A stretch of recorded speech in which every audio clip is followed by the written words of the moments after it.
If you ever trusted a family member blindly, this story will make you rethink every smile, every hug, every promise. My name is Nia, and I am 34 years old.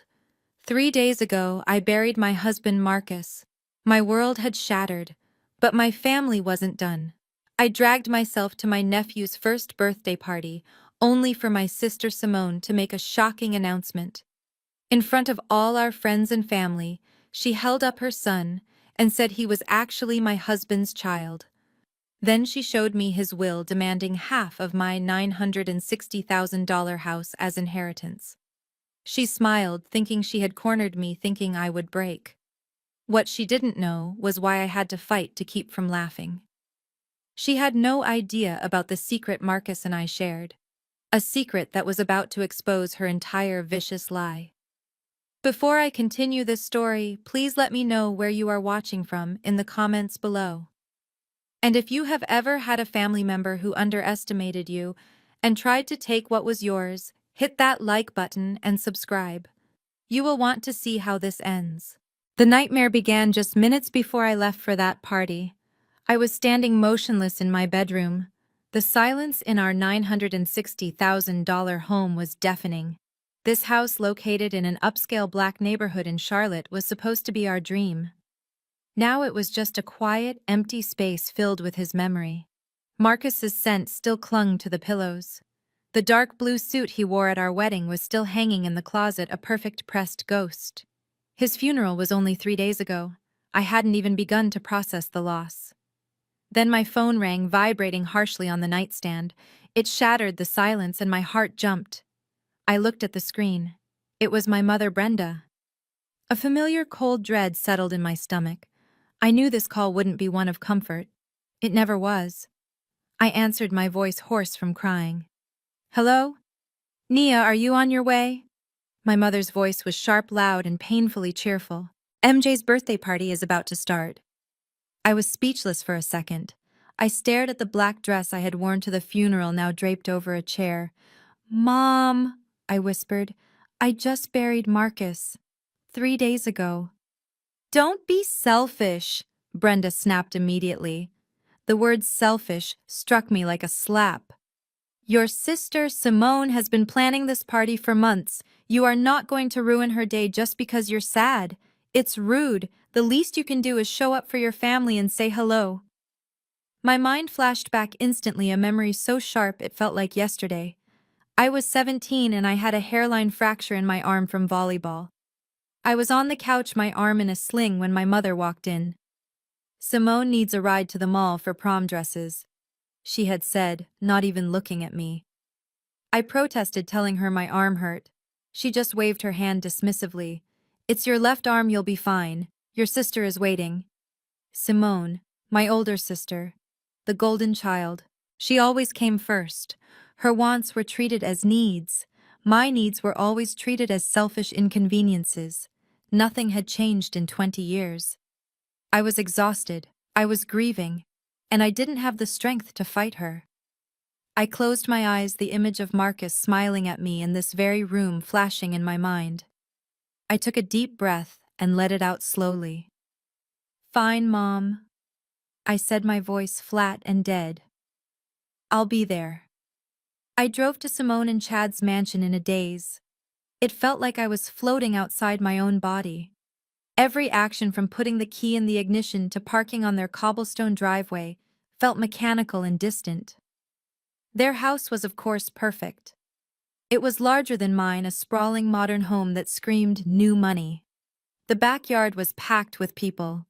Blue and white balloons for the baby boy MJ were tied to every available surface, bouncing obnoxiously in the breeze.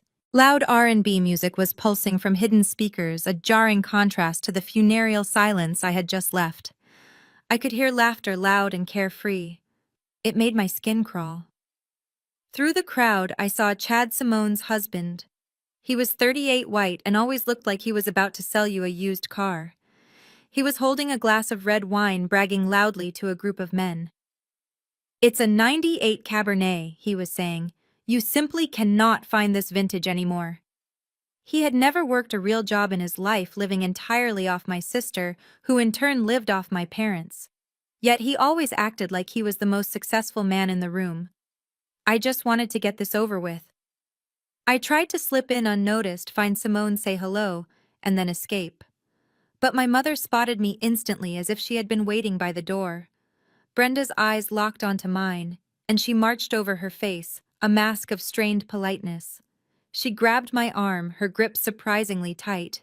"Good," she hissed, smiling for the guests around us, but her voice was pure ice.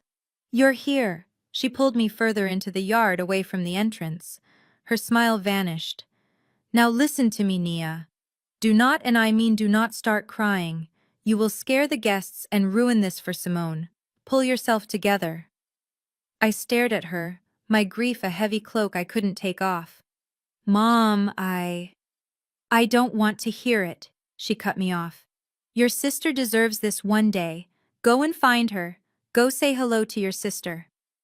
She gave my arm a final painful squeeze to emphasize her point, then turned away from me, her party smile instantly reappearing as she greeted another guest. I was left alone in the middle of a celebration, feeling more isolated than I ever had in my life. I found my sister Simone near the large catered buffet. She was 37, perfectly dressed in a white sundress that made her look angelic, holding her 1-year-old son MJ on her hip. She looked happy, radiant even. She was the absolute center of her own universe. I was about to just wave and leave, but she saw me and her eyes lit up. "Oh, perfect, Nia's here," she called out. She handed the baby to Chad and walked over to the sound system, abruptly cutting the music. The sudden silence made everyone in the backyard turn to look at her. "Can I have everyone's attention, please?" she announced, her voice bright and carrying. She picked up a glass and tapped it with a spoon. "Thank you all so much for coming to celebrate my little MJ's first birthday." People clapped and cheered. Simone waited for it to die down, her smile wide.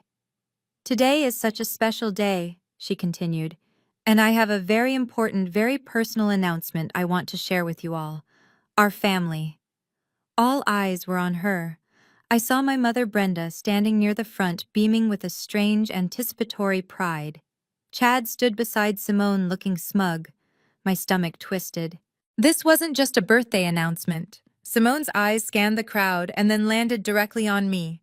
Her bright smile softened into a look of fake theatrical pity. "And I just want to say a special thank you to my sister Nia for being here." My face burned. I could feel dozens of eyes turning to look at me, the grieving widow in a plain black blouse at a child's birthday party. "I know," Simone continued, her voice dripping with false sympathy. "I know Nia is going through the most difficult time imaginable right now, after Marcus's sudden passing." She paused, letting the heavy, awkward silence hang in the air, ensuring everyone was focused on my pain. She took a deep breath as if steeling herself. "And, because of that, it's more important than ever that our family is honest, that we share the truth. What I want to share," she said, her voice growing louder, more confident, "is that this isn't just a celebration for MJ. It's a celebration of Marcus's legacy." I had no idea what she meant. I just stood there, frozen, a target in the middle of my own backyard. Then Simone dropped the bomb. She looked right at me, her mask of pity melting away, replaced by a cold, hard look of triumph. "I want everyone to know the truth. The truth is, MJ is actually Marcus's child. My husband Marcus is his biological father." The sound of the R&B music that had been playing seemed to just evaporate. The entire backyard went completely and utterly silent. I could hear someone's fork clink against a plate. A woman near me audibly gasped. All the air was sucked out of the yard. I could feel the blood drain from my face, a cold, prickling sensation washing over me. I felt lightheaded. It was a public execution. My mother Brenda wasn't surprised. She just nodded, a sad, knowing look on her face, as if she was in on this performance. Chad put a supportive hand on Simone's shoulder. Simone just stood there, holding her son high. a bizarre, victorious smile on her face as she stared me down, daring me to challenge her, daring me to break. She was enjoying this. She was enjoying destroying me in front of everyone we knew. The air in the backyard crackled with a sick, heavy silence. I heard a woman gasp. Someone near the bar dropped a glass, and the sound of it shattering on the patio stones seemed deafening. I felt hundreds of eyes on me, not with sympathy anymore, but with a new, hungry, horrified pity. In the span of 30 seconds, I had been publicly recast. I was no longer the grieving widow. I was the fool. The wife who had been cheated on, lied to, and replaced. My sister Simone let the shock hang in the air, savoring it. This was her stage, and she was the star. She waited, letting my humiliation sink in, letting everyone in our social circle absorb the full impact of her words. Beside her, Chad put his hand on her shoulder, nodding slowly, a look of profound fake understanding on his face, as if he were the long-suffering, supportive partner. And my mother, Brenda, she was the worst. She wasn't shocked. She wasn't horrified. She looked relieved. She looked almost proud. She looked at me with an expression that said, "See, I always knew he didn't really love you. He loved someone vibrant like your sister, not you." They were all in on it. This was a performance. This was an ambush. Simone, sensing she had the crowd in the palm of her hand, continued. Her voice shifted again, this time into a tone of deep artificial sorrow, as if what she was about to say pained her deeply. And because of this, she said, her voice projecting so everyone could hear, because Marcus wanted to do the right thing, the honorable thing, by his only son. She held MJ up slightly. The baby, unaware, just giggled. As the legal guardian for Marcus's sole heir, Simone declared, I am here to honor my son's father's final wishes. He wanted to make sure his child was provided for. The whispers started again, frantic and low. What is she saying? My God, she can't be serious. He has left his son his inheritance, Simone said, her voice hardening. And then she turned, her eyes locking on mine, the fake pity vanishing, replaced by a cold, reptilian gleam of triumph. That means, as MJ's guardian, I will be taking possession of half of Nia's $960,000 house. She let the number hang in the air. $960,000. It is my son's birthright, she finished. The backyard exploded. This wasn't just gossip anymore. This was a declaration of war. This was theft.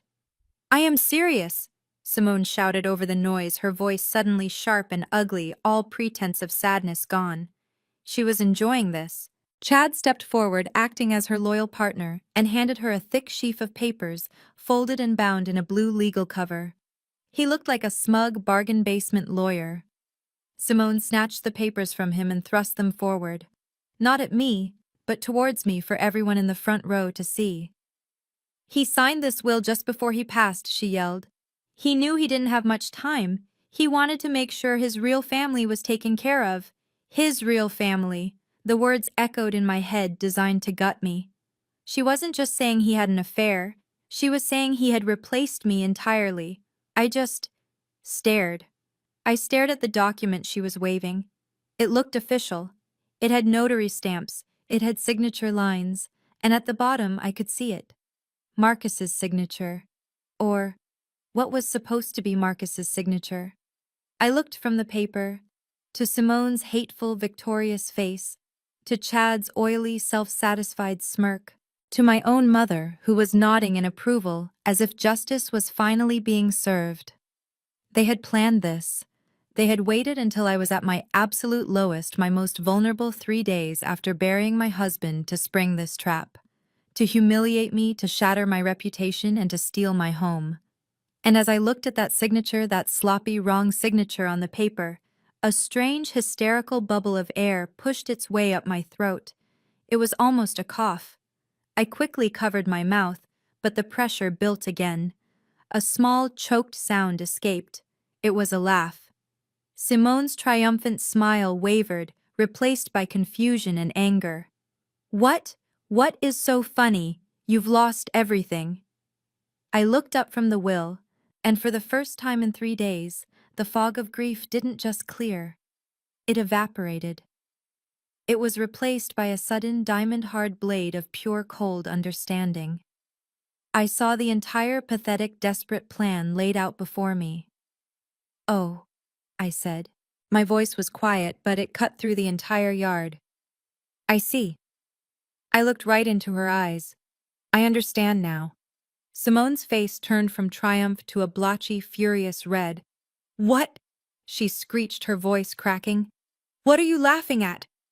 The crowd, which had been buzzing with shocked whispers, went quiet again, confused by my reaction. My mother Brenda looked horrified by my lack of public grief. "This isn't a joke, Nia," Simone shouted, taking a step toward me. She waved the sheaf of papers in her hand as if they were a weapon. "This is a legal document. My son is getting his inheritance.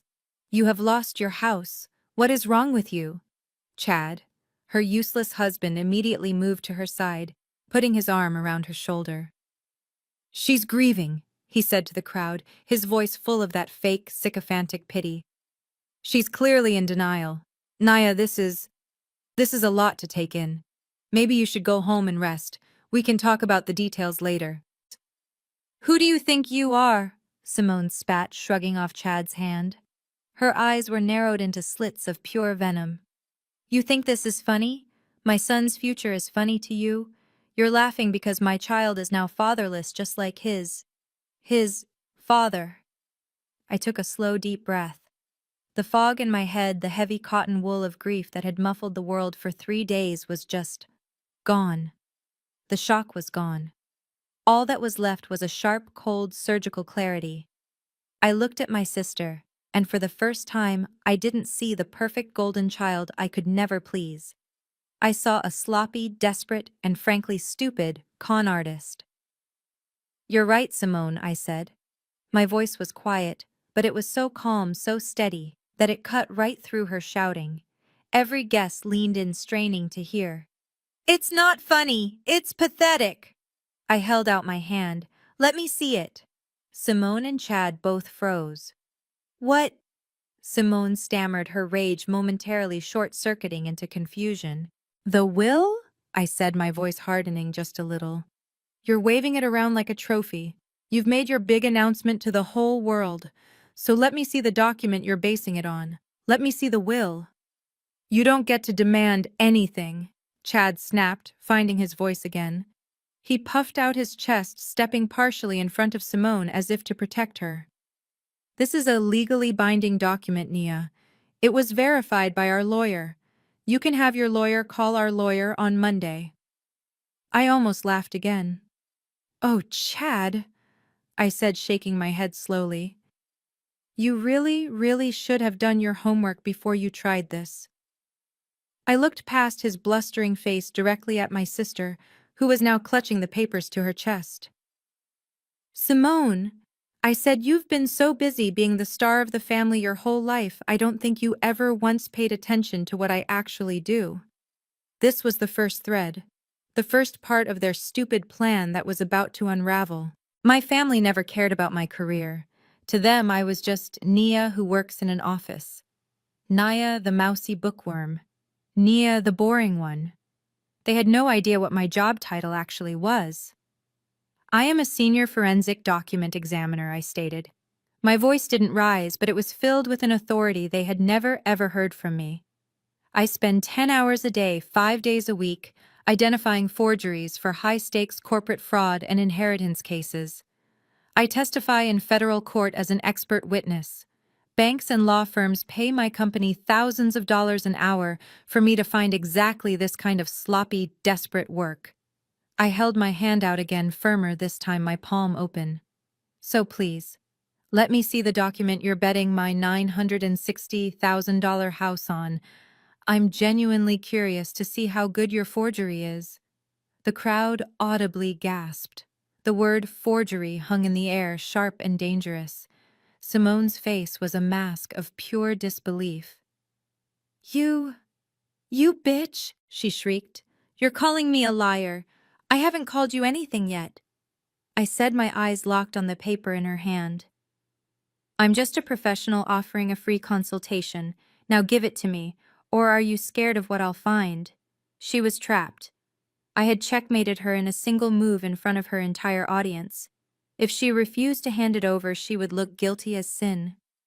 If she gave it to me, she knew and I knew I would tear her entire lie to pieces right here on her perfectly manicured lawn.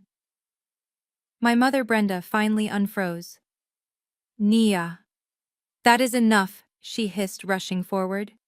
You are embarrassing this entire family. Apologize to your sister. I didn't even turn to look at her. My gaze was fixed unblinking on Simone. Give it to me. Slowly, her hand shaking with pure, unadulterated rage, Simone snatched the document from Chad's hand and thrust it at my chest. Fine, look all you want. It's real. Our lawyer said it's perfect. We'll see about that, I said, taking the papers from her hand. The music was off, the party was over, every single person was silent watching me.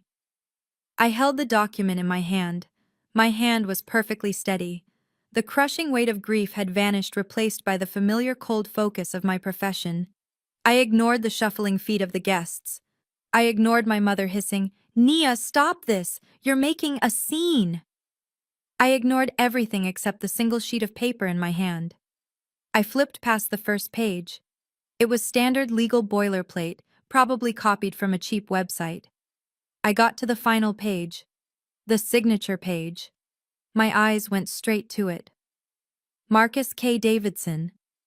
I knew this signature better than I knew my own face. I had watched him sign our marriage license, his hand strong and sure. I had watched him sign our mortgage documents, his focus intense. I had watched him sign silly birthday cards to me where he always drew a tiny smiling sun next to his name. I knew every loop, every line, every precise point of pressure. This looked like his signature. The general shape was correct. An amateur would be fooled. A lazy lawyer looking for a quick paycheck would be fooled. My family, blinded by their greed, was certainly fooled. But I am not an amateur. I tilted the paper slightly, letting the bright Carolina sun catch the ink. I didn't even need my magnifying glass, not for a forgery this sloppy. This signature, I began, my voice quiet. Chad jumped in immediately, his voice too loud, too defensive. It is perfectly legal, he barked, puffing out his chest. We had our lawyer look at it. He witnessed it. It's notarized. It is ironclad. You can't dispute it. I let him finish, the silence drawing out.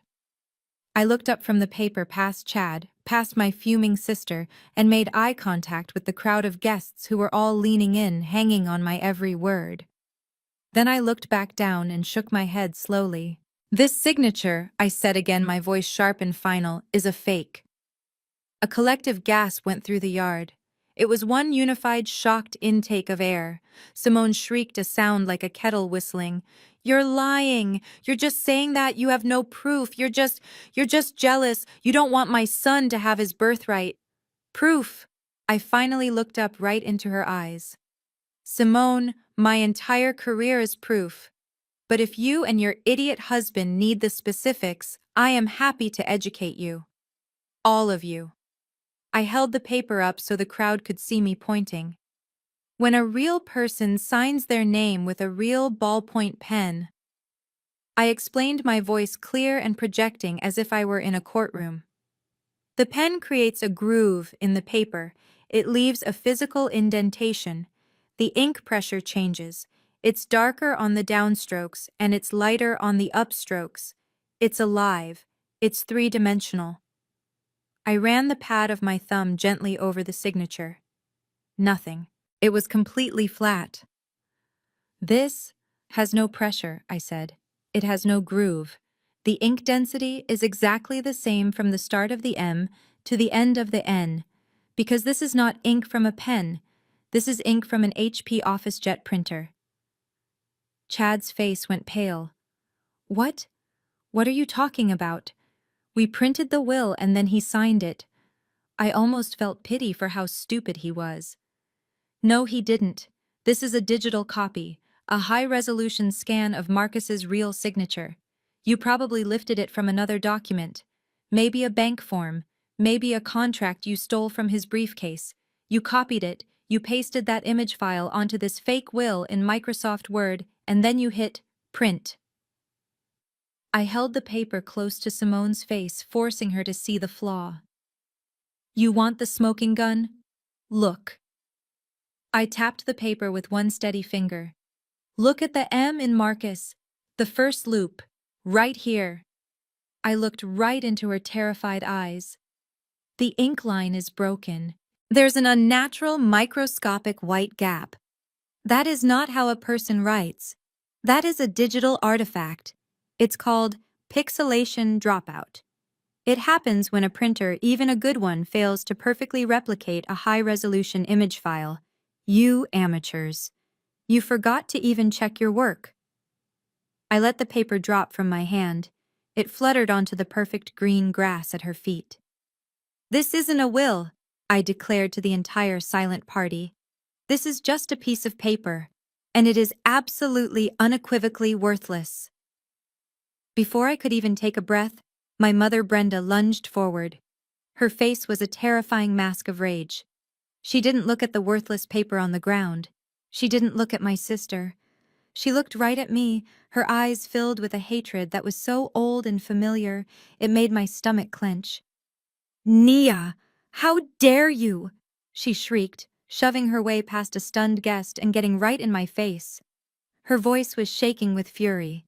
You stop this! You stop this right now. Mom, I am just stating a fact, I said, trying to hold my ground, but my voice wavered. She was the one person who could still get under my skin. A fact, she spat the word. You stand here at your sister's beautiful party in front of all her friends, and you call her a liar. You try to humiliate her. You have always been jealous of her, ever since you were children. This was her classic move, her go-to script. Simone was the pretty popular one. I was the smart, quiet, difficult one. In her eyes, any conflict was simply a result of my jealousy. This has nothing to do with jealousy, Mom, I said, my voice low and trembling. This is about a forged document. This is a crime. Crime? She laughed, a high hysterical sound. You want to talk about what's criminal? What's criminal is your bitterness. Simone is a mother. She has a son. And you have always resented her for it. You resent her because she has a beautiful family. And then she drew the knife she had been sharpening for 5 years. She leaned in, lowering her voice just enough so it was both intimate and menacing, though I knew everyone could still hear. Just because you couldn't give Marcus a child, she hissed, doesn't mean you get to slander the one he had with her. The world tilted. The gasps from the crowd were distant. All I could hear was that one phrase. Just because you couldn't give Marcus a child. It wasn't just a cruel insult. It was a summary of the last 5 years of my life. 5 years of secret agony. 5 years of charting cycles of doctor's appointments, of blood tests, of invasive procedures. 5 years of hope building in my chest every month, only to be crushed in a wave of quiet, private devastation. Marcus and I had gone through it together. He had held my hand through every negative test. He had told me I was his family.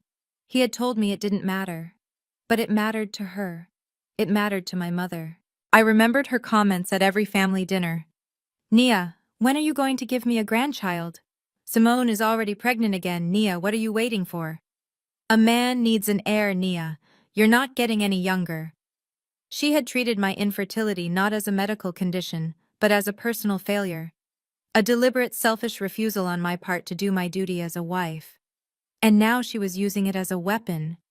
She was telling this entire crowd of our peers that I was a bitter, barren woman, so consumed by jealousy of my fertile sister that I would invent a story about a forged will just to hurt her. Mom, I whispered, the pain of it so sharp, so deep it almost buckled my knees. You have no idea what you're talking about. I know exactly what I'm talking about. She shot back, her voice rising to a triumphant shout for the audience. You're angry, you're grieving, and you're lashing out. You're trying to steal this poor baby's inheritance because you couldn't have one of your own. It's sick, Nia. It is sick. She turned to Simone, who was now weeping theatrically into Chad's shoulder, her role as the victim fully restored. It's okay, baby, Brenda cooed, stroking Simone's hair. Mommy's here. She can't hurt you. The will is real. The baby is real.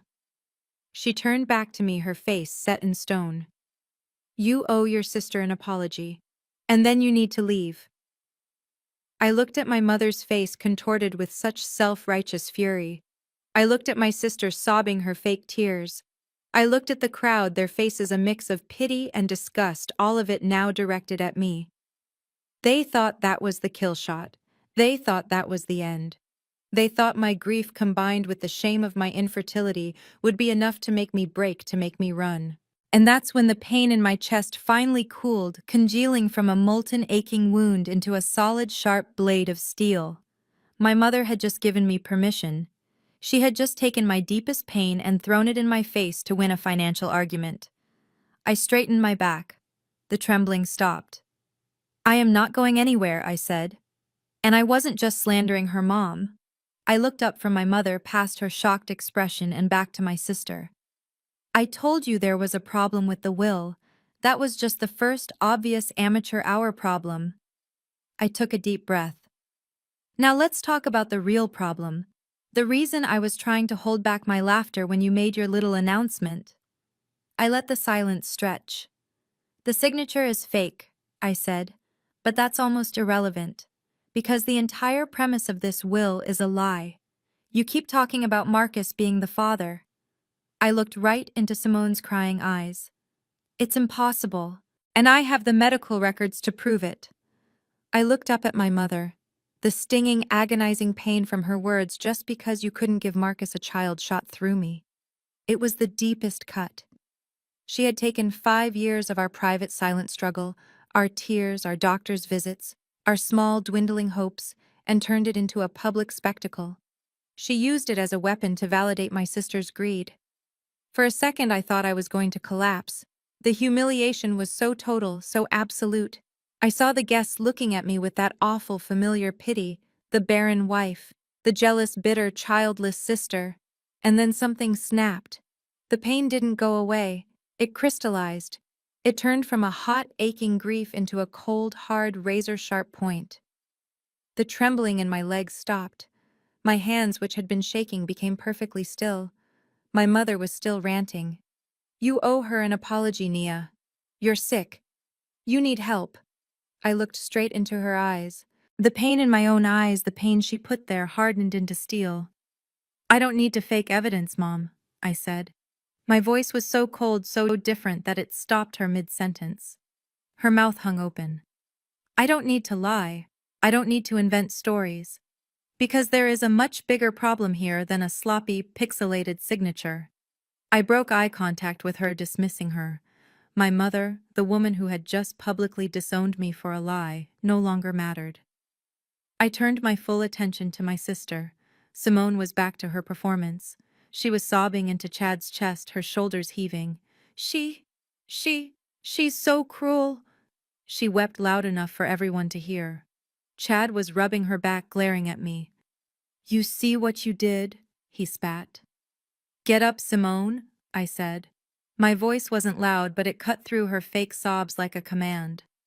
She stopped crying instantly, her head snapping up. Her eyes were red, but the triumphant smirk was still visible underneath. She thought she had won. She thought my mother's attack had finished me. You stand there, I said, taking a step toward her. You hold that baby. And you tell this entire party that he is Marcus's son. He is, she shrieked, her voice thin and desperate. He's Marcus's son. He loved me. He wanted a child with me. That's a very interesting story, I said. And the signature on that will is a very interesting piece of fiction. But you've based your entire plan, your entire fantasy, on one massive fatal flaw. I let the silence stretch. I looked around at the guests, at my mother, at Chad. I wanted them all to be listening. Marcus, I said, could not have children. Simone and Chad both scoffed at the same time. It was a nervous, rehearsed sound. "Oh, please," Chad said, his voice dripping with condescension. "That's just what he told you, Naya. To make you feel better about your problem. Men. Men lie." "He didn't lie to me," I said. "We went to the fertility specialist together. We saw the test results together. He knew he was sterile. But he did more than just know it, Simone." I paused, letting the weight of the moment build. I looked right past her and right at her slimy white husband, Chad. He made sure it was permanent. Marcus, my husband, had a vasectomy 4 years ago. The entire backyard went dead silent. You could have heard a leaf fall on the grass. Simone's face, the color just vanished. Her skin went a pale, clammy greenish white. The fake tears were gone. The righteous anger was gone. All that was left was the stark, pure animal terror of a rat caught in a trap. She looked at Chad, her eyes wide. Chad looked back at her, his smug mask completely shattering. You're lying," Simone finally sputtered, but the word came out as a desperate high-pitched squeal. "You? You made that up. You're lying." "Am I said. "I'm a document examiner, Simone. I don't make claims I can't prove. I have the medical records. I have the receipts from the surgeon. I have the date and the time of the procedure." I took another step closer, lowering my voice. "So the will is fake. We've established that. But the baby is the real question, isn't it? Because he's not Marcus's. So whose is he? And why did you lie about it?" I looked straight into my sister's eyes. They were wide, frantic, the pupils darting around as she tried to find a way out. She had been so confident, so sure of her power. Now she was just a cornered animal. "What?" she finally whispered. I said, I repeated, my voice clear and loud, projecting to every single silent guest in that backyard. "Marcus, my husband, had a vasectomy 4 years ago." The silence that followed was absolute. It was a vacuum. Even my mother Brenda, who had been ranting just a second before, looked like she had been turned to stone, her mouth half open. Then Simone let out a sound. It was a high-pitched, hysterical shriek of a laugh. It sounded like air escaping a pin-pricked balloon. You're lying!" she screamed, her voice cracking. "You are a liar. That is the most pathetic, desperate, sick lie I have ever heard. You're making it up." Chad, his face the color of wet cement, finally found his voice and jumped in, wrapping his arm around her. "She's lost her mind," he said, trying to sound reasonable, but his voice was shaking. "She's grieving. She's delusional. A vasectomy. Don't be ridiculous. We all knew Marcus wanted a family. He wanted a son." "Yes," Simone shrieked, grabbing onto his words. "He wanted a son. He wanted one with me. You're just a barren, jealous liar." I stood there and just took it. I let her scream. I let her call me a liar one more time. I looked at the crowd. They were all frozen, their eyes bouncing between me and my hysterical sister. They didn't know what to believe. It was my word against hers. "I'm not lying, Simone," I said when her screaming finally died down to a desperate, gasping sob. "I'm not making it up. I wish to God I was." I finally turned my gaze back to my mother. Her face was a mask of pure confusion. "Mom," I said, and my voice finally trembled, not with weakness, but with the sheer weight of the secret I had been forced to carry. "You stood here. You called me a failure. You humiliated me for 5 years, at every holiday, every birthday." My voice cracked. "Just because you couldn't give Marcus a child. You, you, that's the truth," she stammered, but the conviction was gone from her voice. "No," I said, shaking my head. The tears I had refused to shed finally welled in my eyes, hot and angry. "It wasn't the truth. It was a cover story." I looked back at my sister. "You want to know why we never told you? Why we never told any of you? Why I let her say those awful, hateful things to me, month after month, year after year. Why I let this family think I was the problem. I had to take a deep, shuddering breath. This was it. This was the one secret Marcus had begged me to keep. The one truth that was ours and ours alone, and they had forced my hand. 4.5 years ago, I said, my voice dropping, Marcus's uncle, his uncle David, died. You all came to the funeral. You all said how tragic it was.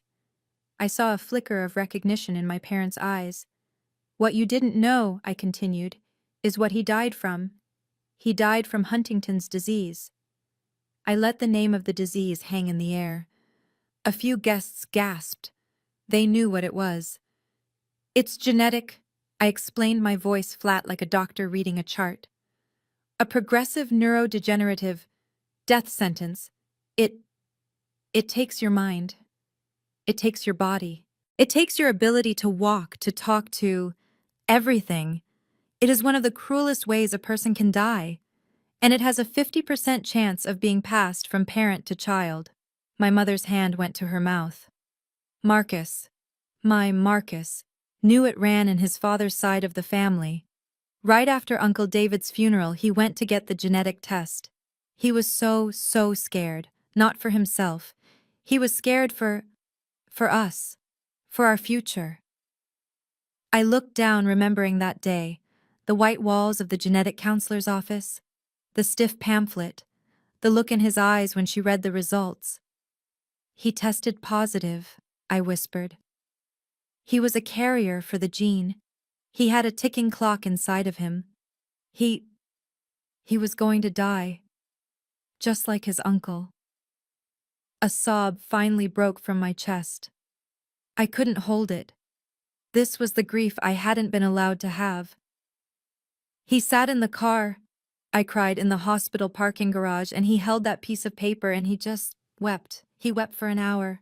He wept for, and he looked at me, his eyes so broken, and he said, I will not bring a child into this world to watch me die, Nia, and I will not risk passing this hell on to them. I will not let this be my legacy.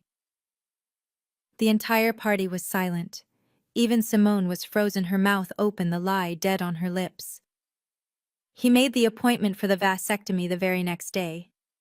I said, wiping the tears from my face, my voice regaining its strength. It wasn't a casual decision. It was an act of love.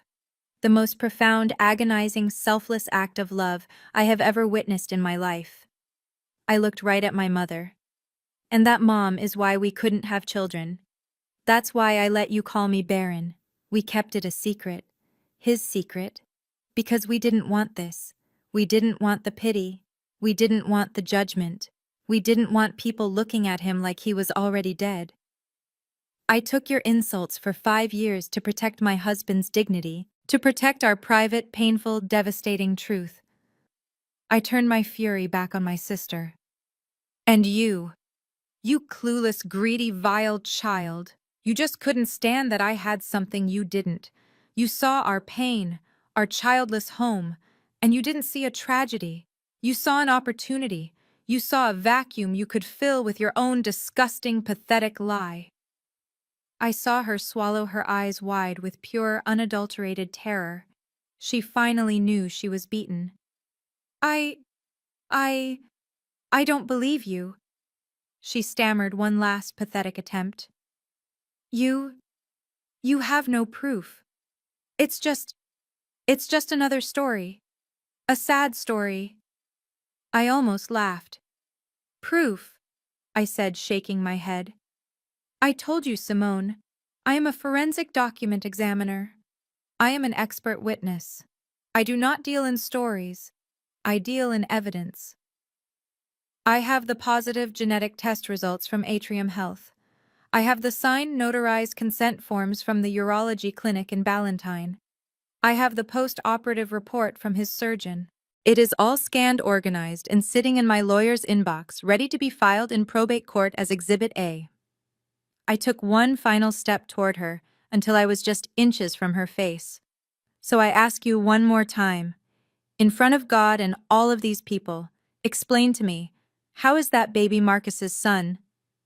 The heavy, toxic silence stretched out. My sister Simone was as white as a sheet of paper. Her skin looked clammy, her eyes wide with a terror that was so deep it looked like she might faint. Her mouth opened, then closed. No sound came out. She knew. She knew I was telling the truth. She knew I was a document examiner. She knew I had the medical records. She was trapped. She looked at her husband Chad, her eyes screaming for help. For one single solitary second, Chad looked as terrified as she did. His smug mask cracked. He had not anticipated this. He had not planned for a genetic disease. But I underestimated his evil. He was a true con man. He saw my tears. He saw the raw, open, agonizing grief I had just exposed to the entire party. And he realized in that split second that he could twist it. He could use my pain against me. He stepped in front of Simone, shielding her, his entire demeanor changing from shocked to one of profound, heartbreaking pity. He shook his head slowly, as if he were looking at a lost child. Nia, he said, his voice so soft, so full of fake compassion it made my skin crawl. Oh, Nia, you are mistaken. He turned to the crowd who were all watching us frozen. My God, he said, his voice gentle. Listen to her. Just listen to the story she's telling. He turned back to me. A fatal disease, a secret vasectomy, a, a 5-year conspiracy. Nia, you really believe that, don't you? He was gaslighting me. In front of everyone. You're pitiful, Nia, he said, his voice hardening just a fraction. Truly. You are a woman who has been through an unimaginable shock. Your husband died. It is a tragedy. And your mind, it's trying to protect you. It has snapped. I could see my mother Brenda latching onto his words. Her face, which had been pale with confusion, was now hardening again, her familiar anger returning. Grief does terrible things to people, Chad said, his voice rising, projecting to the guests. It makes you confused, it makes you invent things, it makes you create elaborate, detailed fantasies. Anything to avoid the simple, hard, ugly truth. He put his arm around Simone, who was now starting to breathe again. She was catching on. He was handing her a new lifeline. The truth, Chad said, is that Marcus wanted a child. The truth is he had an affair. It's sad, it's ugly, but it happens. And your grief has made you delusional. He stared me down, his eyes cold and hard. You are confused, Nia. And you are making wild, insane, hurtful accusations because you are in pain. He had taken my deepest, most agonizing truth, and in 30 seconds he had rebranded it as the fantasy of a crazy, grieving widow. And I could see some of the guests, some of them, were actually starting to believe him. Chad's words hung in the air, slimy and poisonous, designed to reframe my truth as a delusion. He had taken my deepest, most agonizing secret, and with a few condescending words, turned it into the ravings of a madwoman. I saw the doubt in the faces of the guests. They had been moved by my story, yes, but Chad's explanation was easier. It was simpler. A grieving widow snaps. It made a sick kind of sense. My sister Simone saw it too. She had been pale and terrified, but as she listened to her husband's lie, her color returned. He had thrown her a lifeline. The terror in her eyes was replaced by a new, even more vicious confidence. She didn't just recover, she went on the attack. She let out a short, barking laugh. A story. She sneered, her voice dripping with contempt. Wow, Nia. Just wow. She stepped out from behind Chad, her old familiar arrogance returning like a shroud. A secret fatal disease. A secret vasectomy. You spent 5 years letting Mom call you barren just to protect his dignity. She shook her head as if she were profoundly disappointed. That's pathetic. Even for you. You're sick. You're so desperate to win, so desperate to keep this house you'd invent a terminal illness for your dead husband. She tisked. That's a new low, Nia. You're desecrating his memory.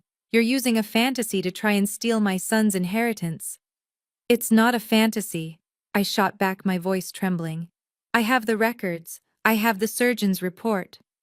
Oh, I'm sure you do, Simone said, waving her hand dismissively. You're a document examiner, right? You just told us. You forged documents. You probably faked those too. What? I stammered. I don't. I identify forgeries. Right, she said, nodding to the crowd as if humoring me. You're the expert. You're the one with all the stories. All the proof. She smiled, a slow, cold smile that was all teeth.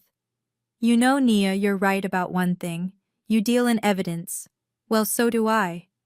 She turned from me and walked calmly over to the gift table, which was piled high with blue-wrapped presents. Lying next to the three-tiered cake was another identical-looking blue legal folder, the one she had not handed me, the one she had been saving. She picked it up. You've prepared a very, very sad story, Nia. She called out, her voice loud and clear again, all trace of weakness gone. A story about a fake will, a story about a fake disease. You've done a very good job of making yourself the victim, but you seem to have forgotten the most important piece of evidence. She walked back to the center of the lawn, a triumphant general about to deliver the final killing blow. You want to know how I know you're lying? She said, her voice dropping to a dramatic purr. You want to know how I can stand here in front of all these people and know with 100% certainty that you are a delusional, grieving liar? She held up the new folder. How do you explain this? She didn't hand it to me. She threw it. She threw it on the patio table in front of me with a loud, dramatic slap. Go ahead, expert, she commanded. Examine that. My hands were shaking as I reached for it. This wasn't a will. It was different. I opened the cover. The header was from a major, accredited, and very expensive DNA clinic in Charlotte. What is this? I whispered. That, Simone said, her voice booming with victory, is a legal court-admissible paternity test, a DNA test, between my son MJ and your husband Marcus. My blood ran cold. I couldn't breathe. You see? Simone continued, pacing in front of the crowd, narrating her triumph. While you were protecting his dignity, Marcus was coming to me. He told me he was miserable. He told me he was desperate for a child and heir. He knew MJ was his. He was so happy, Nia. He was finally happy. I was flipping through the pages, my eyes scanning the percentages, the markers, the legal affidavits. It looked real. He went with me to the clinic, Simone said. Just 2 weeks before he passed, he wanted to make it official. He wanted to make sure his son was protected from you. I got to the final page, the conclusion. Read it, Simone shrieked, pointing at me. Read it out loud. Read the part at the bottom. I looked at the words. Probability of paternity, 99.997%. A perfect match. My world just stopped. It tilted on its axis. My expert brain stalled. It was impossible. A man with a vasectomy, a successful vasectomy, which I had the follow-up report for, cannot father a child. It is a biological, medical, scientific impossibility. And yet a DNA test, a paternity test, a 99.999% match. Both of these things could not be true. I looked up from the paper, my mind a blank, howling void. I looked at Simone. She was smiling. I looked at Chad. He was smiling. The crowd erupted in whispers. They weren't confused anymore. They were certain. Oh my God, a DNA test. You can't fake a DNA test, not from that clinic. So the vasectomy story, the Huntingtons, she made it all up. That's not just grieving, that's insane. She's sick. The poor woman is actually sick. My mother Brenda stepped forward. Her face, which had been confused, was now a mask of pure, righteous, vindicating rage. She had her answer. She had her proof. You see, she screamed, her voice hoarse, pointing a trembling finger at me. You see what I told you? She's mad. She's completely insane. She turned to the guests. My daughter, my poor sick daughter. She invented a genetic disease, she invented a surgery, all to try and steal a baby's inheritance. She tried to slander her dead husband. What is wrong with you, Nia? I was speechless. I was dazed. I had my proof, my medical records, my truth, my husband's agony locked away in a file. And in my hand I held their proof, a scientific impossibility that was staring me in the face. I was surrounded. Every single person in that yard was looking at me with either pity or pure disgust. I had been telling the absolute truth, and in one single move my sister had proven to the entire world that I was a complete and total liar. I was done. I had no way out. I was well and truly trapped. I walked out of that backyard. I didn't run. I just walked my back straight, feeling every single eye on me like a physical weight. I heard my mother Brenda call my name, once her voice sharp and angry, "Nia, don't you dare walk away from me," but I didn't stop. I heard Simone's triumphant fake sob already milking her performance for the remaining guests. I got in my car, I locked the doors. I sat there for a second, my hands shaking so badly I couldn't put the key in the ignition. The drive home was a 10-minute fog of humiliation and impossible screaming cognitive dissonance. My mind, my analytical forensic mind, was at war with itself. Fact. Marcus had a vasectomy 4 years ago. A medical procedure. I had the records. I had the truth. Fact. A 99.999% DNA paternity test. From a highly reputable, accredited Charlotte clinic. Both of these things could not be true. It was a paradox. A biological and scientific impossibility. A man with a successful vasectomy confirmed sterile cannot father a child. A high-level DNA lab does not make this kind of error. So what was the lie? My mind raced.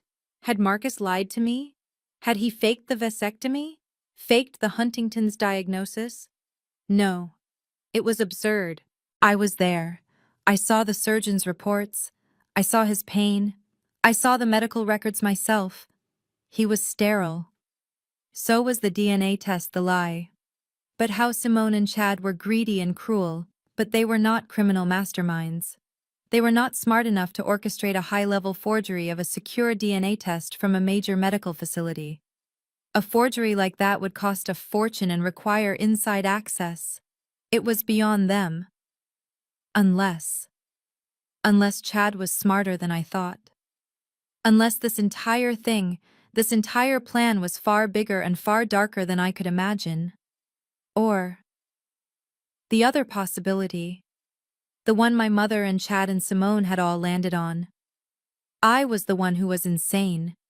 My mother was right. Chad was right. I was the crazy, grieving widow inventing elaborate fantasies.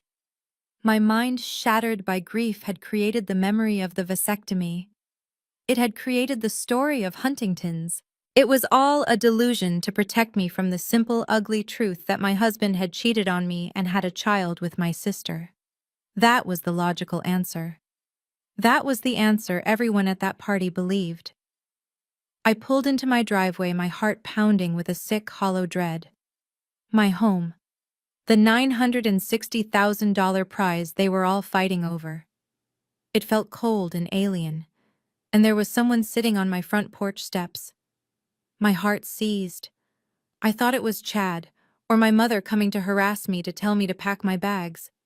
I almost put the car in reverse, but it wasn't. It was my father, Lawrence.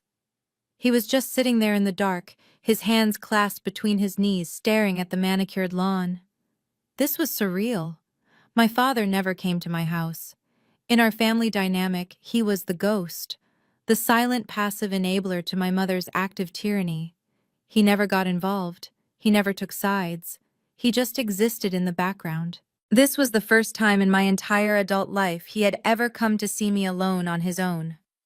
I got out of the car, my legs unsteady. "Dad." He looked up. His face in the dim porch light was etched with a deep, weary sadness I had never seen before. He looked old. "Nia." he said. His voice was quiet, gravelly. He didn't stand up.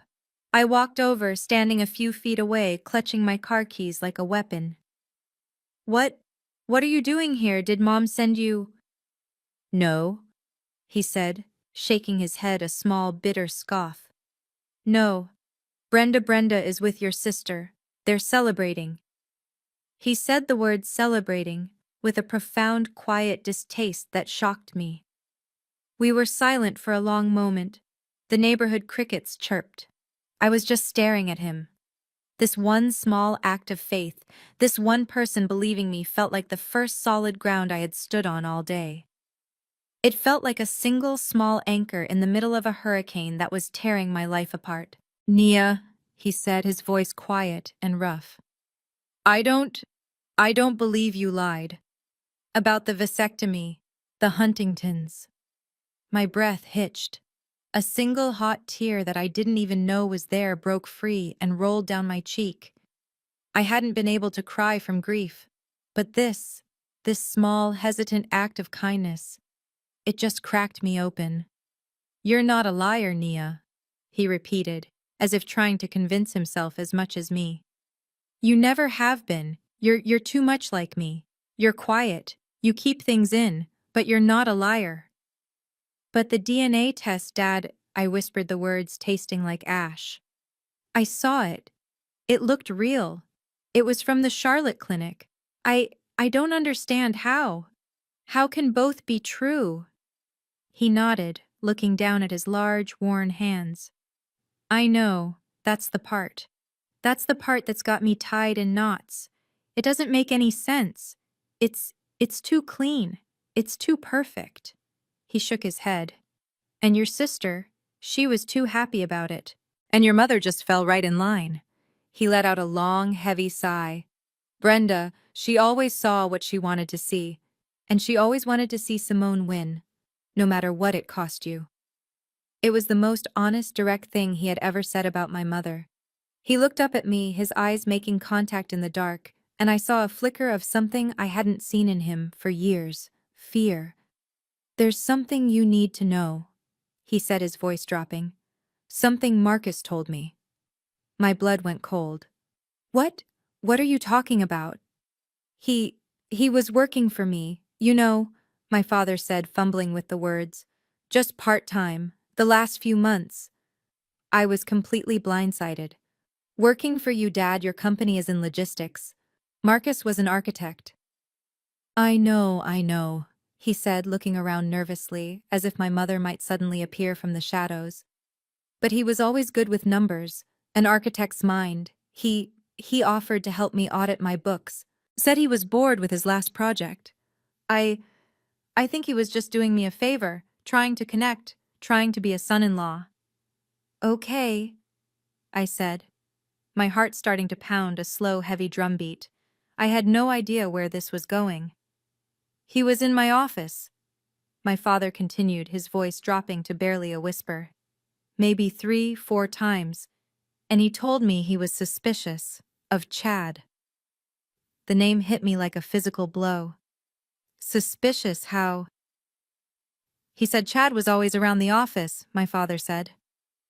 Always asking questions about the accounts, about the company's pension fund, the employee fund. My father looked up at me, his eyes filled with a new, dark, dawning horror. Nia, Marcus said he thought Chad was skimming. He thought he was stealing from me, from my employees. I couldn't breathe. This was bigger than a house. This was bigger than an affair. This was major white-collar crime.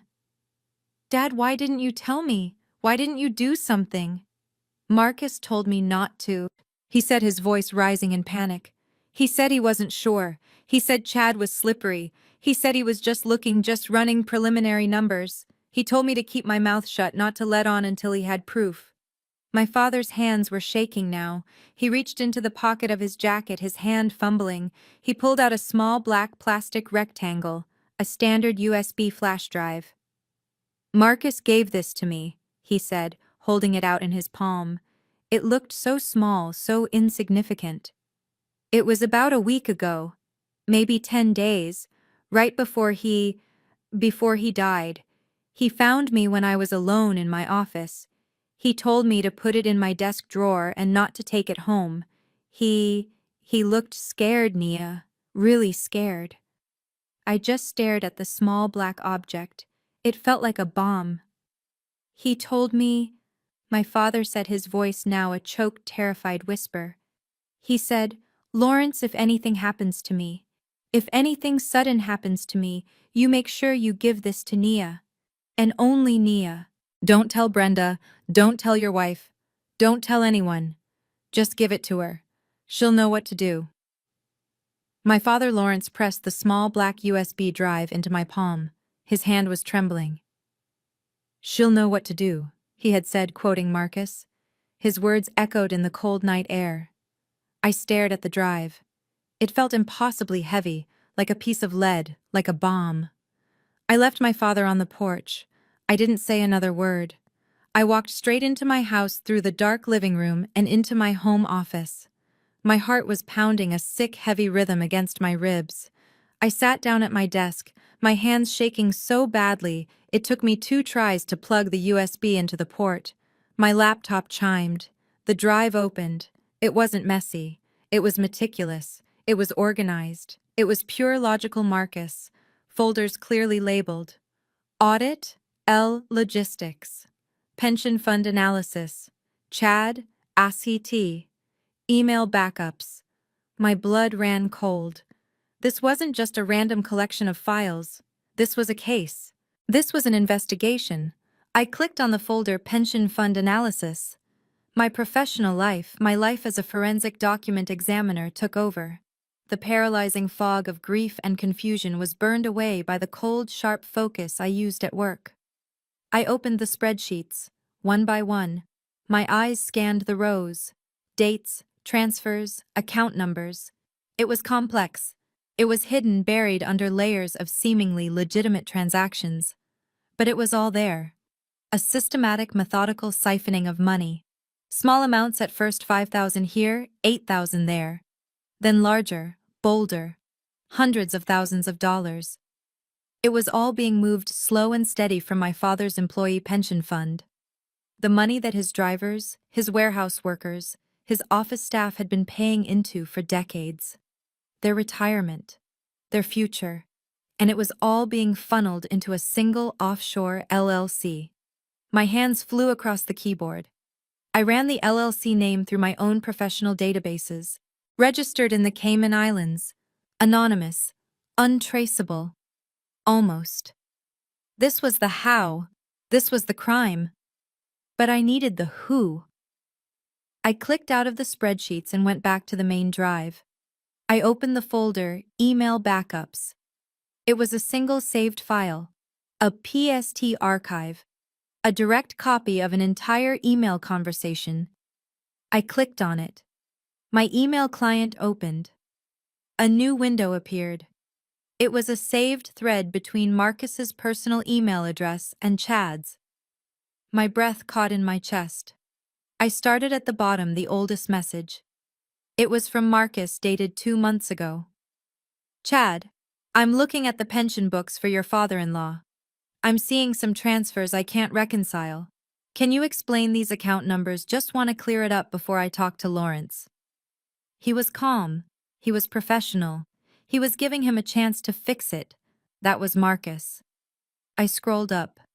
Chad's reply 2 days later. Hey man, don't worry your head about that. It's just some back-end accounting stuff, moving money around for tax purposes. It's all above your pay grade. I'll handle it. Smug, dismissive, arrogant. I opened the next one. From Marcus. He was no longer calm. It's not above my pay grade, Chad. I traced the LLC. It's registered in the Caymans. And I found the secondary registration documents. It's registered to you. You're moving the money, Chad. You are stealing. I could feel my heart about to burst. My hand was covering my mouth. I clicked the last email in the chain. The final message. Sent from Marcus's phone just 5 days before he died. This isn't a game, Chad. You are embezzling. You are stealing from your own father-in-law. You are stealing from my father-in-law. You are stealing from every single employee at that company. I have every transaction, I have the proof. This isn't just a family issue anymore. This is a federal crime. And then the final fatal sentence. I am meeting with Lawrence tomorrow. And then we are going to the police. I fell back in my chair. The air left my lungs. This changed everything. This wasn't about a house. This wasn't about a pathetic, greedy suburban affair. This was about prison. This was about hundreds of thousands of dollars, maybe more. This was motive. This was why they were so desperate. This was why the will had to be forged.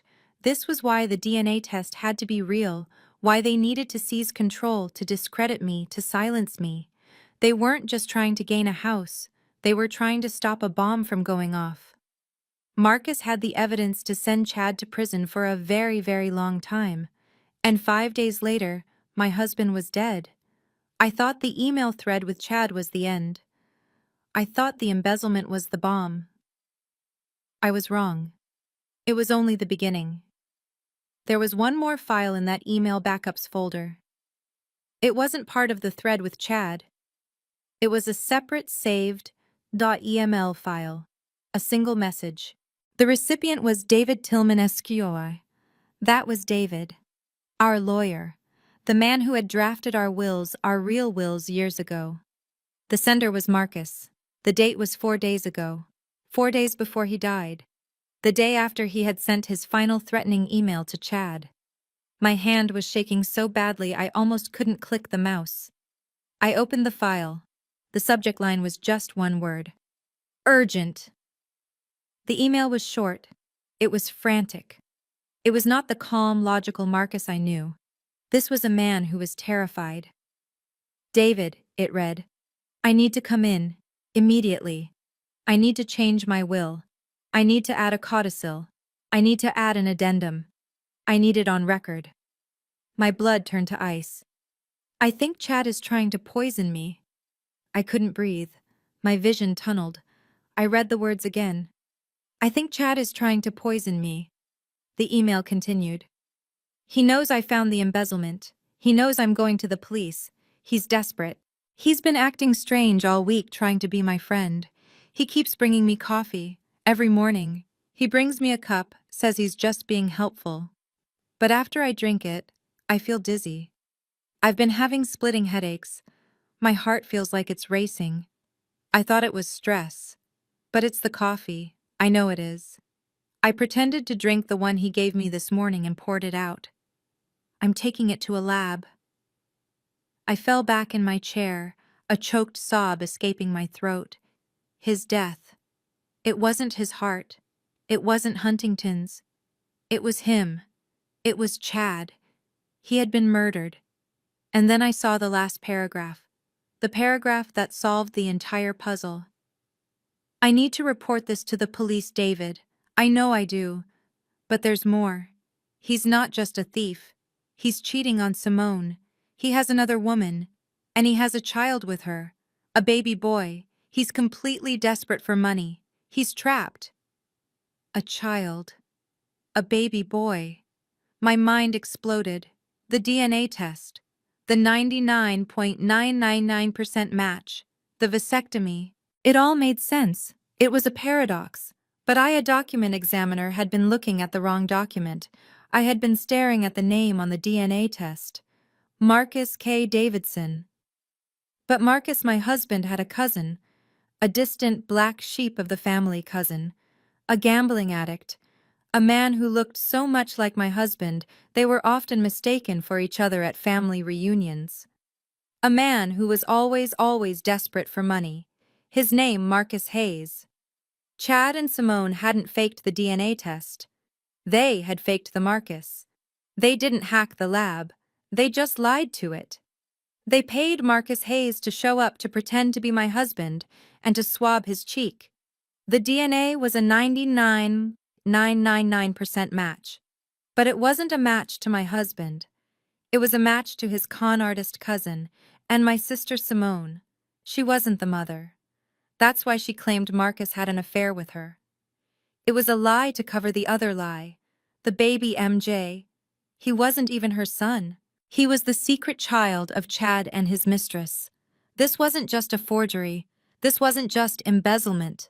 This was a conspiracy to commit fraud, identity theft, and murder. I fell back in my chair. The room spun. The words on the laptop screen seemed to pulse with a sick black light. I think Chad is trying to poison me. My breath caught in my throat. A single choked sob tore its way out. It wasn't an aneurysm. It wasn't a sudden tragic heart event. It wasn't the Huntingtons, not yet, not this fast. It was murder. My husband. My kind, gentle, brilliant Marcus. He had been murdered. Poisoned slowly, deliberately by Chad. The coffee, the dizziness, the racing heart. He wasn't stressed. He was being killed. Killed to stop him from talking. Killed to cover up the embezzlement. And then my eyes blurred with hot, angry tears, snapped back to the last line of the email. The one I had almost missed. He's cheating on Simone. He has another woman. And he has a child with her, a baby boy. A baby boy. My mind shattered. The two facts that could not exist together. The vasectomy, the DNA test. Fact A. My husband had a vasectomy. He was sterile. Fact B. A 99.999% DNA match to Marcus Davidson. It wasn't a paradox, it was a puzzle. And I had just been given the final missing piece. My brain, my forensic analytical brain, finally saw the truth. It clicked into place with the force of a gunshot. I had been staring at the wrong document. I had been obsessed with the test. I should have been obsessed with the name. Marcus Davidson. My husband was Marcus K. Davidson. But he wasn't the only Marcus in our family. I remembered. The distant cousin. The black sheep from the Atlanta side. The one who always showed up at Thanksgiving looking disheveled, trying to borrow money. The one who looked so much like my Marcus it was almost a party joke. The gambling addict. The loser. His name. His name was Marcus Hayes. My God. They didn't fake the DNA test. They faked the Marcus. They didn't need to hack a lab. They didn't need to forge a complex scientific report. They just needed a man with a similar name and similar DNA who was desperate for cash. They paid Marcus Hayes, the con artist cousin, a few $1,000s to walk into that clinic, pretend to be my husband, and swab his cheek. The DNA test was real. The 99.999% match was real. It was a match to Marcus Hayes, not my husband. The baby MJ was the son of a Marcus. Just not my Marcus. And Simone. Why did she claim she had the affair? Why did she claim she was the mother? The email. He's cheating on Simone. The baby wasn't hers. The baby MJ was the secret, illegitimate child of Chad and his mistress. This wasn't just a forgery. This wasn't just embezzlement. This was a conspiracy to commit identity theft, wire fraud, and murder, and they were using another woman's baby as their primary weapon. The room spun. My husband was murdered. The email was a confession. And the baby MJ wasn't even Simone's. He was Chad's secret child from another woman. My mind, my forensic analytical mind, finally had all the pieces. The board was clear. The paradox that had been screaming in my head, the one that made me think I was insane, finally solved itself with a sickening, brilliant clarity. Fact A. My husband Marcus K. Davidson had a vasectomy. He was sterile. Fact B. A 99.999% DNA paternity test. A perfect match for a Marcus Davidson. Both were true. I wasn't crazy. I had just been looking at the wrong Marcus. I remembered. A flash from a family reunion maybe 7 or 8 years ago. A man I had never met standing by the bar getting drunk. He looked so much like my Marcus that I had almost walked up and kissed him until Marcus himself came up beside me and laughed. "Nia," he had said, "meet my cousin Marcus Hayes, the family black sheep." Marcus Hayes, the gambling addict from Atlanta. The one who was always in and out of rehab, the one who was always desperate for cash, the one who shared a name and a shocking resemblance to my husband. My God, they didn't fake the DNA test. They faked the person. Chad and Simone weren't smart enough to hack a secure medical lab, but they were exactly smart enough to find a desperate addict with the same name and a similar face. They didn't need to forge a document. They just needed to pay Marcus Hayes a few $1,000s to show up at the clinic present a fake ID and swab his cheek. The DNA test was real. The probability of paternity was 99.9999%. It was just a match to the wrong man. And Simone? Why did she lie? Why did she claim she had the affair? The email. He's cheating on Simone. Of course. It was a tangled, desperate, disgusting web of lies. The baby MJ was Chad's. He was the product of Chad's affair. Simone, finding herself with a cheating husband who was also a desperate embezzler, had a choice. She could leave him, or she could join him. She chose to join him. They took this other woman's baby and claimed him as their own, then to tie it all together to make the DNA test make sense. Simone had to invent the affair with my husband. It was the only way to explain how she, Simone, had a baby that was biologically a Marcus. It was a lie wrapped in a forgery built on identity theft, designed to cover up embezzlement and finalized with murder. And I had it all. I had the entire sickening evil plan right here on this USB drive. I spent the next 48 hours in a focused cold rage.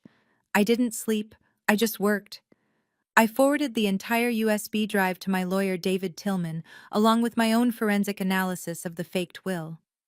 I sent him the medical reports on the vasectomy, the Huntington's diagnosis, and the follow-up sterility test. I had him pull the clinic records for the DNA test, and I did a deep background search on Marcus Hayes. By the time I was done, I had a file 3 inches thick. It was a complete ironclad case of conspiracy to commit wire fraud, embezzlement, identity theft, and first-degree murder. I had David Tillman call the meeting. Not at my house, not at their house. On my turf. His office. A top-floor glass and mahogany conference room in uptown Charlotte. A place where lies shriveled and died under fluorescent lights. I was there first, sitting at the head of the long, polished table, David beside me, a stack of bound documents in front of him. The door opened.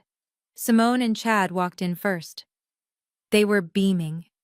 They literally looked like they were coming from a celebratory brunch. Simone was wearing a new, expensive-looking dress. Chad had his arm around her, his face a mask of pure, smug victory. They honestly believed this meeting was for me to formally surrender. They thought they had won. My mother Brenda followed them in her face, set in its familiar mask of angry disapproval, all of it directed at me.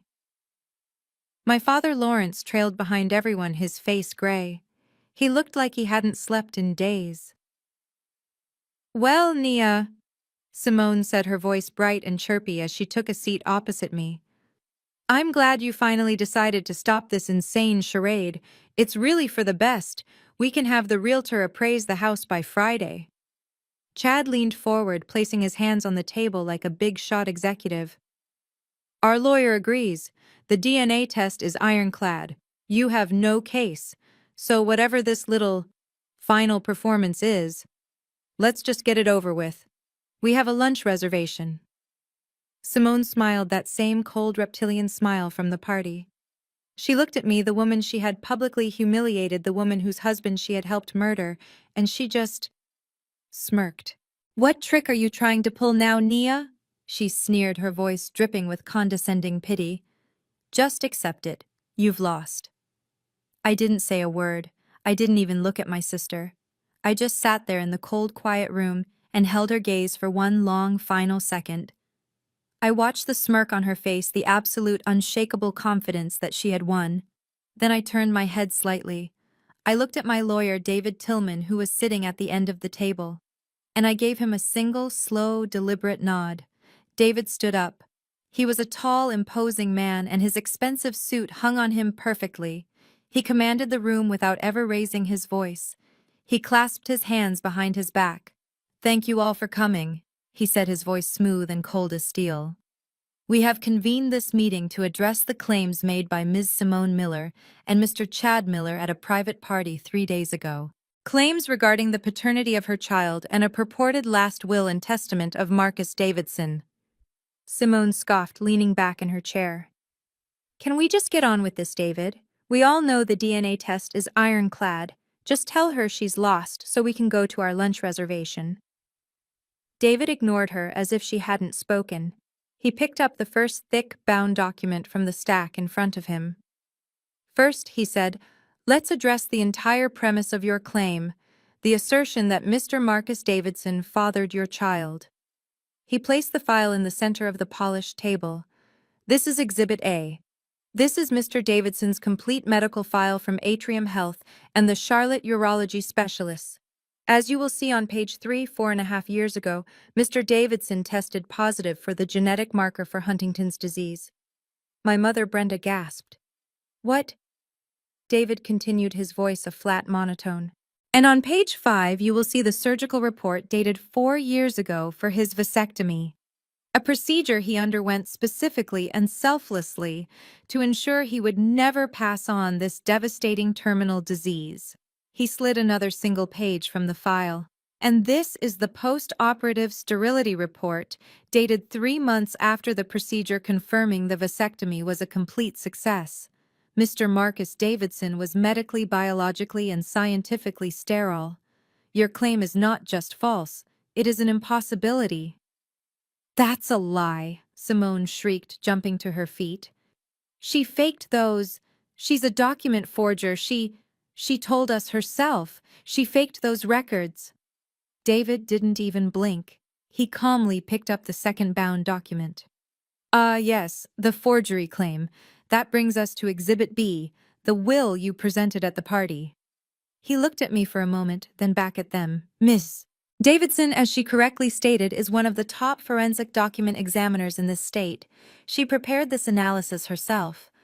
As you can see, the signature on your purported will is not a wet ink signature. There is no pen pressure. There is no indentation. It is in fact a high-resolution digital copy consistent with an HP OfficeJet printer." He pointed to a magnified image in the report. "And if you look right here at the M in Marcus, you can see the pixelation dropout, a microscopic white gap. It is an artifact of a printer failing to replicate a low-resolution image file. This document is not just invalid. It is a fraudulent criminal forgery, and a rather clumsy one at that." My mother looked completely bewildered, turning to my father. "What? What does that mean?" Chad was silent. His smug expression was gone. He was starting to look concerned. David Tillman continued, his voice dropping, building a terrible rhythmic momentum. "Which brings us to the most important question. Why? Why this elaborate, desperate, and criminal conspiracy? Why forge a will? Why invent a fantasy affair?" He picked up the third and thickest document. "And that Mr. Chad Miller is where you come in." He placed the document on the table. "This is Exhibit C, a copy of a USB flash drive given to Ms. Davidson by her father, Mr. Lawrence. It contains a full audit of your father-in-law's company, L Logistics, an audit conducted by Marcus Davidson just days before his death." My father, Lawrence, stared at the table. My mother looked at him, her eyes wide with shock. "Lawrence, you knew about this?" David's voice cut through her panic. "This audit," he said, his voice like a hammer, "shows a systematic and malicious embezzlement of $450,000 from the Employee Pension Fund over the last 18 months. He slid a bank statement across the polished table. "All of it. Every last dollar. Siphoned into an offshore LLC registered in the Cayman Islands. An LLC registered Mr. Miller to you." Chad went pale. Not just pale. He was the color of ash. He looked like he was going to be sick. "And finally," David said, "the email thread between you and Mr. Davidson, culminating in this final chilling email sent by Marcus just 5 days before he died. I'll read it. David's voice filled the dead silent room. This isn't a game, Chad. You are stealing from your own father-in-law. You are stealing from his employees. I have the proof. I am meeting with Lawrence tomorrow, and then we are going to the police. The room was silent. Chad was staring at the email, his mouth open, his skin slick with a sudden cold sweat. Simone, who had been so confident, looked at her husband, her eyes wide with pure, unadulterated horror. She hadn't known. She had been the cover story. She hadn't known the extent of his crime. You've lost, I said, finally speaking. My voice was quiet, cold, and final. It's over. Chad was frozen, his skin gray slick with sweat. Simone was staring at her husband, her eyes wide with the horror of realizing he wasn't just a con artist, he was an embezzler.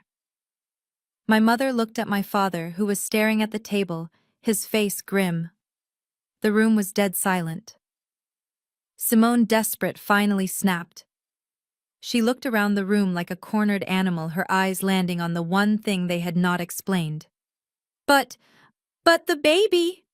She shrieked, her voice cracking. The DNA test. The DNA test. You can't explain the DNA test. It's a match. 99.9%. He is Marcus's son. She looked at me, her face a mask of desperate triumph. Your stupid vasectomy story, that's the lie. The DNA proves it. MJ is his son. My lawyer David did not even look at her. He just looked at the heavy conference room door. Ah, yes, he said, his voice calm. The DNA test. About that. As if on cue, the conference room door opened. It was not just one person. It was two uniformed Charlotte Mecklenburg police officers.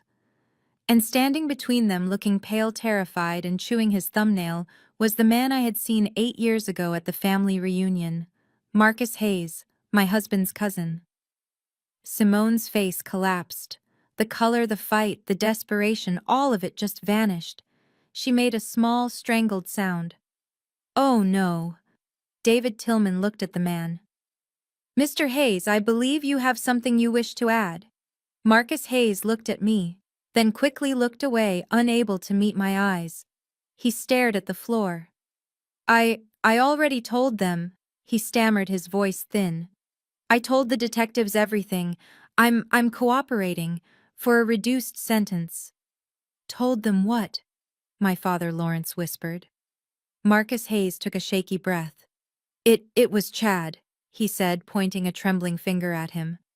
Chad, he paid me. He knew I was in debt. He offered me $50,000. 50,000? I asked, my voice cold. He paid me to sleep with Simone. Marcus Hayes confessed, his voice cracking. He set it up. He needed her to get pregnant. He said it had to be me because I looked like him. Like your Marcus. He said it was part of a plan. My mother Brenda made a choking sound and her hand flew to her chest.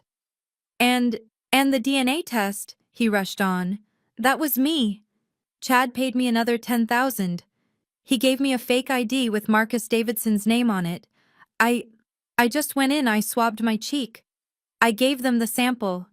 It was all Chad's idea. I needed the money. Simone just folded. She did not scream. She did not cry. She just collapsed forward in her chair, a hollow, empty sound, leaving her body as she stared at her husband, the man who had pimped her out to his own cousin to create a forgery.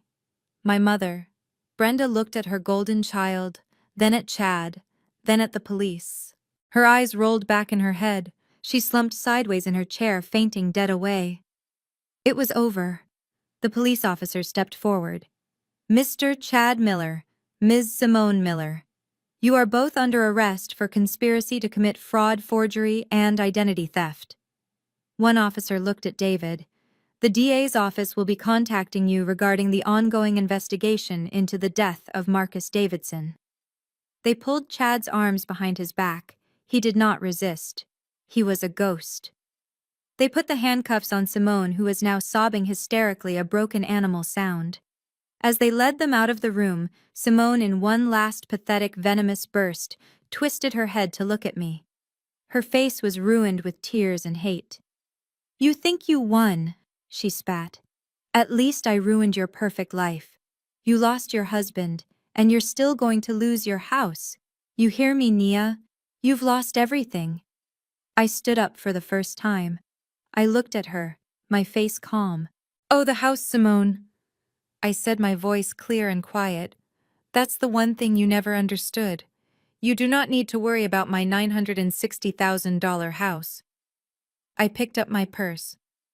"Because Marcus," I said, pausing, letting the final piece lock into place.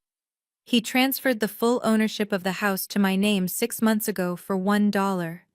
The moment he found out about the Huntingtons, he put it into an irrevocable trust." I looked at her, at the handcuffs, at my fainted mother, at my broken father. "It was never part of his estate when he died," I said. "It was never his to be inherited. It has always been mine." I walked to the door, past the police, past the wreckage of my family. I did not look back.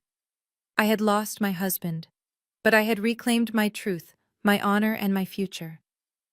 Nia's story is a powerful lesson in the resilience of truth.